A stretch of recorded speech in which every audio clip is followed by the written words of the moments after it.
Local programming on KRWG Public Media made possible in part by viewers like you. Thank you. This is KRWG Public Media, TV, radio, online. News that matters.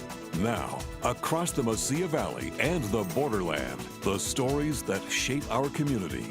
From the KRWG Broadcast Center at New Mexico State University, this is Newsmakers. Thanks for joining us on this special edition of Newsmakers. My guest for the half hour worked for President Barack Obama for nearly a decade. She started as Deputy Latino Vote Director on his 2008 campaign and then joined the White House in the first term. She ended her service as Special Assistant to the President and Principal Deputy Director in the Office of Public Engagement. She is one of the writers featured in the book, West Wingers, Stories from the Dream Chasers, Change Makers, and Hope Creators inside the Obama White House. I am so pleased to welcome Las Cruces native Stephanie Valencia to Newsmakers. Stephanie, it is great to have you here. Thank you for having me. It's really an honor to be here. It must be neat to be back in your hometown, signing this wonderful book, and you have a wonderful essay in this book. Yes. Getting to meet people. What are people saying to you? Yeah, no, the book has come at a really opportune time in the country. I think at a moment when people are really searching for something to be hopeful for and inspired by. The book was actually conceived in 2016, right after the presidential election. A few former colleagues and I got together and decided we really wanted to tell a very different story coming out of the Obama White House, one that was more diverse and told a story about the people who worked kind of in the shadows of the White House on some of the most important policies of President Obama's 8 years in office. So this compilation is 18 of my former colleagues and I, highlighting very specific moments and events in the Obama presidency over the last 8 years. For us, public service wasn't just a thing, it was our calling for us. It was what made and drove us and gave us that inspiration. And so we each tell a very specific story about a moment or a portion in time in the administration and what it meant to us personally. So my chapter is about the confirmation and nomination of Justice Sonia Sotomayor and what that meant to me as a young Latina from a place like Las Cruces, New Mexico, how I found a lot in common with her, what it meant to my community and what it meant to ultimately the country. Let's talk about that. So you write about this process and how important it was to you personally, how you felt also that it was important to the administration. Yes. And of course, we're at a point now that's very different from when this decision was first made, because we all know what an incredible, incredible person Sonia Sotomayor is, what an incredible justice she has been on the Supreme Court. But take me back to when this was you thought going to happen, this nomination. Yeah. So as you mentioned in my brief bio, I started working for President Obama during his presidential election and spent that time really going across the country trying to convince the Latino community that President Obama deserved their vote. And so once we got into the White House in 2009, and it was May 2009 when Justice Souter announced his resignation, it had never really occurred to me that there was a real opportunity for a Latina Supreme Court justice to be named to the United States Supreme Court. And so in the story and in the chapter that I tell, I kind of tell two threads. One is, what did it mean to have Sonia, a Latina, a Boricua from the Bronx, ascend to the United States Supreme Court? What did it mean to me as a young Latina, Mexican-American girl from a similar US border town, but very different paths to where we got to 1600 Pennsylvania Avenue? But then I talk a lot about the kind of machinations around her nomination, the day that Justice Souter was announced and what it actually meant to have her be considered and have her name in consideration by President Obama, what some of the back and forth was with people who were weighing in with the president directly about who should be his first pick. This was his first Supreme Court pick, so it was a big deal. Everybody was watching to see who he would pick, why he would pick them. And one of the things the president talked about consistently on the campaign trail and through his process was that he wanted somebody with a proximity to reality. He obviously wanted somebody who had all of the credentials to be a Supreme Court justice, but the missing ingredient, he always said, was that proximity to reality of what the law being applied to everyday people's lives meant and how that needed to be represented on the court. And in that, in Sonia, he got that. And I think we have seen that translated over the almost now 10 years that she has been on the court, and seeing the way that she has presented opinions, but also has tried to make the process of the Supreme Court process more accessible. She talks very publicly about how she likes to write her Supreme Court opinions in language that is understandable to ordinary Americans, because she thinks more ordinary Americans should be reading Supreme Court opinions, because we need to be part of the process and understand how our institutions work. And so for that reason, I think, she has really proven, outside of all of her legal credentials, that she deserves to be and is an important voice on the Supreme Court today. Yeah, and you write in your essay in West Wingers that she did face discrimination when she was nominated. Yeah. It's so funny because this book has come out in the last, 4 or 5 months at the height of the Kavanaugh nomination hearing. So to kind of see the contrast of the scrutiny that she was under, which, the things that senators were criticizing her for was, one, her health. She's, had juvenile diabetes, I think, since she was 8 years old, and has grown up and struggled with diabetes. So her point of health was a big issue for them. She'd also given a speech at Princeton called that became known as the Wise Latina speech, where she talked about what her role as being a Latina had meant to her, applying the law, and that perspective and proximity to reality. Republicans really criticized her for that. And so you fast forward 10 years and you see what happened in the Kavanaugh nomination hearing and what he was being criticized and scrutinized for, and the contrast, right? And I think for me, it just made it all the more satisfying that we were able to get her confirmed, despite the kind of, odds that she had been faced. And at the end of the day, 2/3 of the United States Senate ended up supporting her in August of 2009. And you also write about how President Obama prioritized immigration reform, but along with many other priorities, he was blocked by Republicans. People often forget this, that there was a priority for immigration reform, and of course a bill passed in the Senate, very hard fought, lots of compromises on both sides, and it was never even brought up for a vote in the House. It was blocked. So I've been working on the issue of immigration now for close to 15 years, almost my entire career. And Washington has in some way, shape, or form been working on the issue of immigration.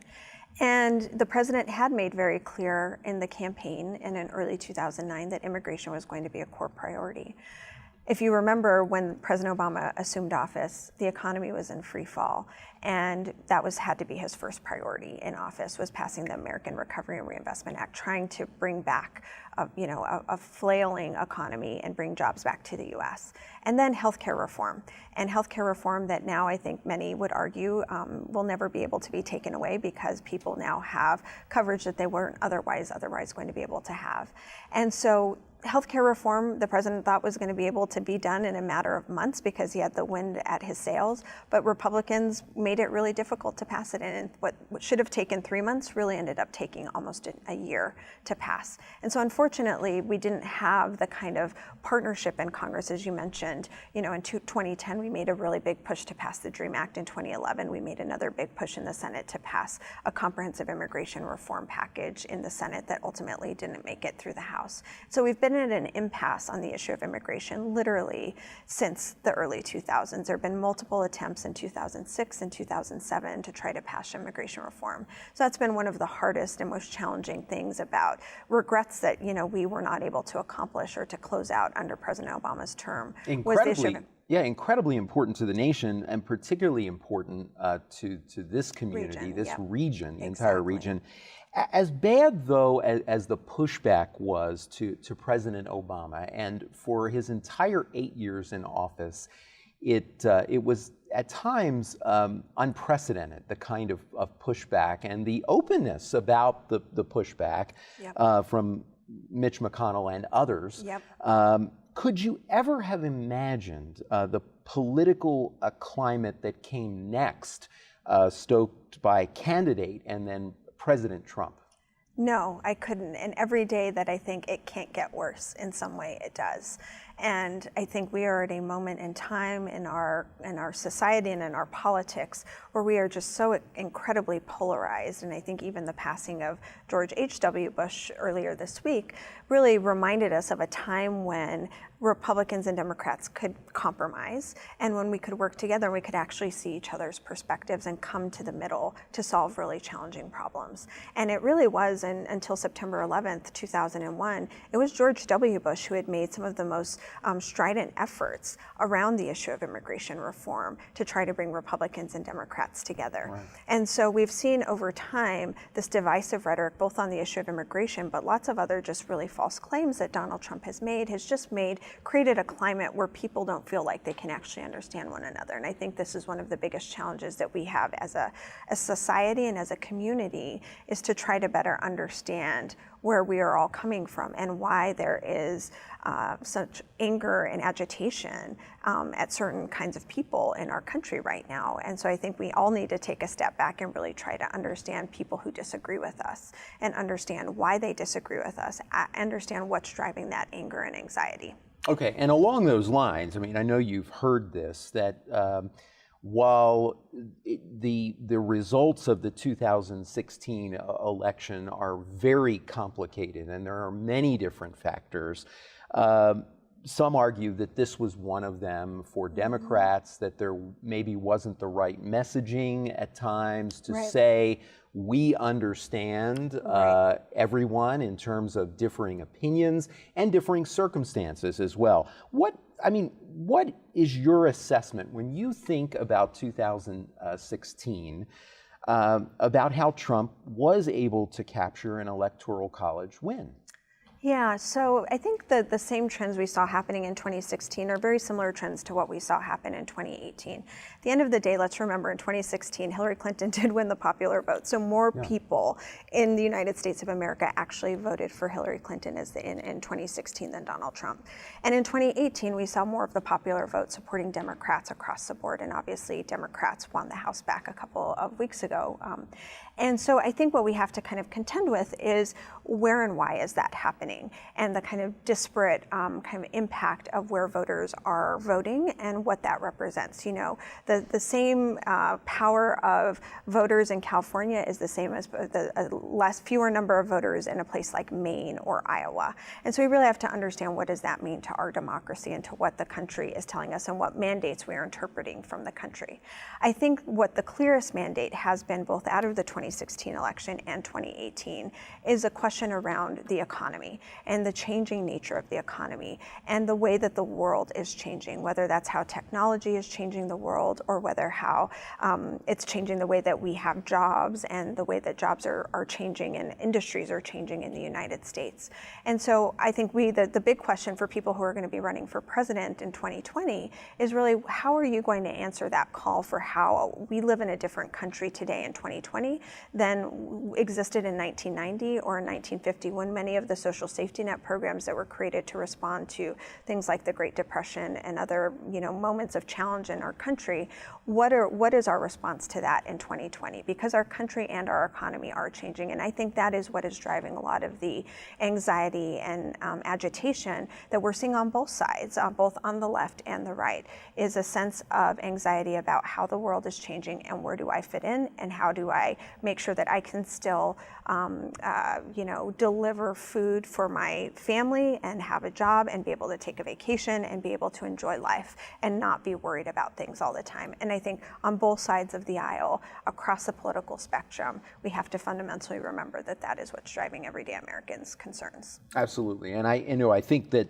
a lot of people listening to you would agree with you. I think a lot of political analysts would agree in saying that pocketbook issues, whether they're directly related to the economy, such as jobs, or indirectly in some way related, such as healthcare. We saw a lot of folks very concerned about healthcare in the 2018 midterms, and there's a perception that helped Democrats do so well in the House.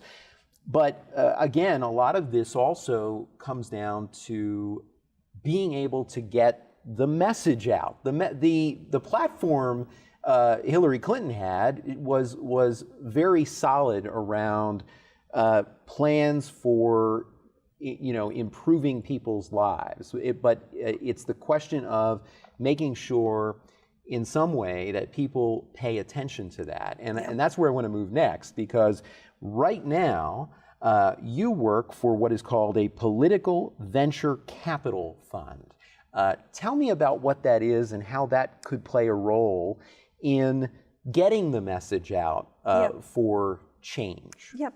So after I left the White House and the administration in 2015, I actually spent time working at Google. And Google is an incredibly important platform to all of our lives now. Yeah. We all use Google in some way, shape, or form. From the time I wake up to the time I go to bed? Exactly, always ask Google. And I think, the internet has been able, and technology and innovations, political technologies, have been able to change the way that we connect with one another, that we interact, and is a very powerful tool, both a powerful tool for good, and as we saw in the 2016 election, it can be used as a powerful tool not for good. And we saw how the Russians used social media to influence voters and voters' views on things. So it's something that we have to be really mindful of and very cautious of. But obviously technology is not going away, and it's an everyday part of our lives. So part of the work that I do now is looking at ways that political technologies can be used to enhance civic participation. So how do we use technology to encourage more participation in democracy and in elections? So whether you're a voter or a volunteer who wants to volunteer in a political campaign or an issue, you're a candidate who wants to leverage technology to reach more people through Facebook or Twitter, or finding people where they are and communicating your message to them, or a campaign. And I think there are multiple ways that people used after the 2016 election. There were a number of different new organizations, resistance groups as we like to call them, whether it's Indivisible or Swing Left or new political technologies that are doing really interesting things to harness that energy and encourage more participation in democracy. And we should say it goes beyond messaging. I mean, I heard a fascinating story on NPR recently about how a group of folks with tech savvy were able to create a platform that Democrats all over the country used in order to solicit campaign donations. Yep. And it allowed them as a turnkey to simply raise money for their campaigns online. Raising money or being a portal, and an easier portal for people to come and volunteer on your campaigns, or to take an action to call their member of Congress, or find unique ways for people to participate and use their voice as citizens. So it's not just about elections, it's about democracy, and how do we more fully participate and use technology to help, again, reach people where they are. We are all spending time on Facebook, on Google, on Twitter, on all of these different technological platforms. So how do we meet people where they are to help use their voices to change, make the change that they want to see in the country? And of course, right in our region, we see the incredible example of this, that in a time of, for many people, difficulty and despair, Congressman Beto O'Rourke in his Senate campaign was to be able to do the unprecedented. I mean, he attracted lots of small donors all over the country, not just in Texas. President Obama had some success in this regard as well, so he may have been for Beto O'Rourke the model. Beto O'Rourke raised a record $70 million for his Senate campaign, mostly, as you know, with small donors, individual donors, $25 here, $50 there. And of course, rejected PAC money. He's one of the few people in Congress who says, I do not take PAC money. That seemed to resonate with the public, and not just in Texas, but all over the country. What do you make of this? Well, I followed Beto's career since before he was a congressman, obviously being from the borderland region.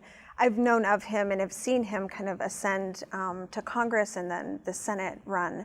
I think what Beto really represents, as you alluded to, and I think what Barack Obama represented for so many, was hope aspiration, inspiration, and authenticity. And I think as we begin to think about, and who knows if Beto is going to run for president, but what he tapped into was something an authenticity that spoke to what people's hopes and dreams are and what they thought could be possible. And what you didn't ever see Beto do was speak with scripted remarks. He always spoke from the heart. And sometimes he knew that what he would say was going to make people upset or not agree with what everybody wanted to hear. But he said it with a voice of authenticity that I think really resonated with people because he was being honest and he was speaking from the heart. So I think as people began to look at who is going to be running in 2020, in fact, as I mentioned to you earlier, I'm going to be launching a podcast called Finding 46, which is my personal journey along with my former colleague on how we are going to be looking at who are we going to support for president. I took a chance on Barack Obama in 2007. Lots of people criticized me for taking that chance, but he spoke to that voice inside of me and that voice in my heart that said, this guy's willing to take a chance, he's gonna do big things. And I think a lot of people feel that same feeling with Beto. Who knows ultimately what he will decide. It's going to be a very crowded primary, but we're going to really dig into that on this podcast called Finding 46. Can't wait to hear it. We talked about Justice Sotomayor, and you write about that in West Wingers, but before we run out of time, I want to ask you about other strong memories during your time in the White House. Let's begin with a memory of pride for you. Pride. I think being able to take my family back to the White House before both of my grandfathers passed away and my mother passed away, I was able to take all of them to the White House for a special event. We people from New Mexico as Latino families, we travel in large groups, and remember taking my family of 10 to the White House Navy Mess, which is in a very private dining room in the West Wing of the White House, for a very special breakfast that I took my grandfather who served World War II, my other grandfather who served in the Korean War, and being able to take them to meet the president and being able to take them to the White House was a symbol to them that all of their hard work was really worth it. A memory for you of disappointment, something that disappointed you. As I talked about earlier, the attempts we made to pass immigration and not fulfilling that completely in a more permanent way was something that was very sad for me. And I think because I have seen, growing up again here on the border region, seeing immigration kind of front and center my entire life has been something that's been really tough, because I know people who are directly affected by the DREAM Act and by DACA, or whose parents are. And so for me, the 2010 attempt to pass the DREAM Act was the closest we really came to it. And ultimately it didn't pass. And so, the president ultimately in 2012 did DACA, which has been a temporary solution for people, but as we've seen under President Trump, has been something that he's toyed around with, and that is going to the highest levels of the U.S. Supreme Court again, why Sonia's voice is going to be really important. But that certainty and not being able to give people that kind of certainty for people who are contributing to this country every single day was something that was very disappointing to me, and also, made me a little bit cynical about the process, about not being able to find partners who were willing to stick out their neck and challenge their party and buck their party. John McCain, Jeff Flake, Ted Kennedy, those were all the lions of the Senate who really were voices, and sane voices on immigration, practical voices on immigration, who over the last 15 years used their voice and their power to try to move the issue forward. So without them in the Senate, I'm a little bit worried about where this conversation goes. There's another election coming, though. Yes. This is a tough one, because I'm sure there are many. A moment of surprise. A moment of surprise. I think that it could be a good surprise or a bad surprise. It could be a good surprise or a bad surprise.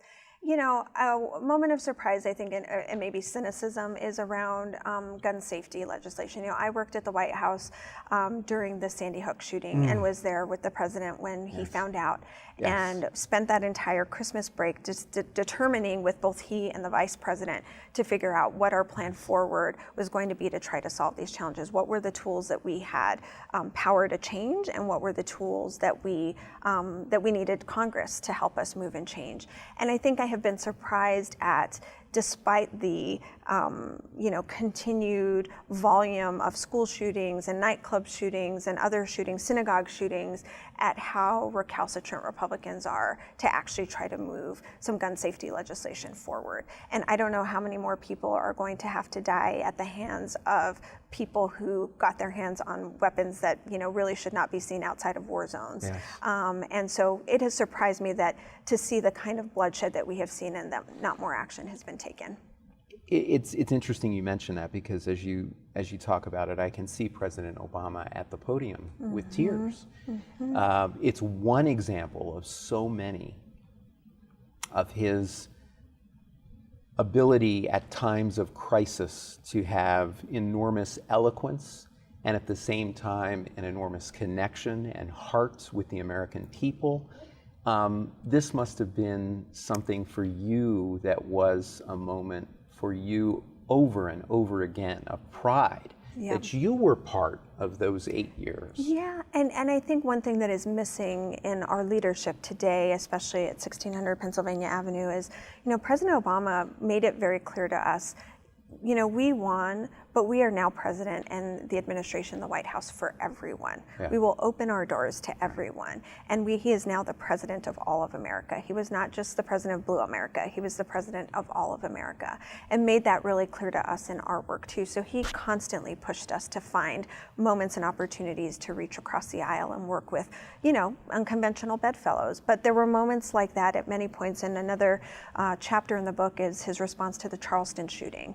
And when he sang Amazing Grace at the funeral for the victims of the Charleston shooting in South Carolina. And my colleague Heather Foster, who was the lead organizer for that visit and the president's visit back to that memorial service, recounts a very moving tale of what it was like to be in such an emotional place, but then the president just bringing everybody together. And so we need more of that. We need more leadership that inspires and that speaks to all of us and that brings us together as a country. Have about 30 seconds, and words will never suffice, but what does it mean to you that you were part of that administration?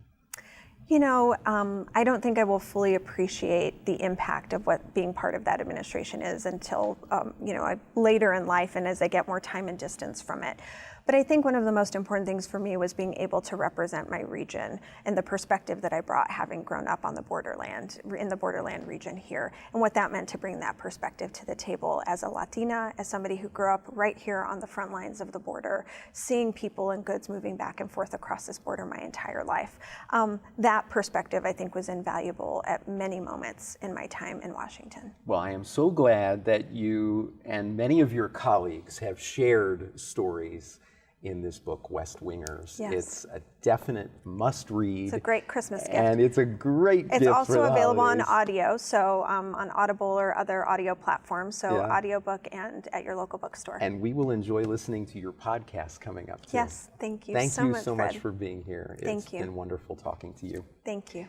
Thank you at home as well. That is our time for now. Join us this week on KRWG Radio. Every weekday, it's morning edition 5 to 9, Fresh Air at 11, followed by Here and Now, noon to 2, and All Things Considered, 4 to 7. KRWG News is always online at krwg.org, and we would love to hear from you. Email us with your story ideas and video submissions.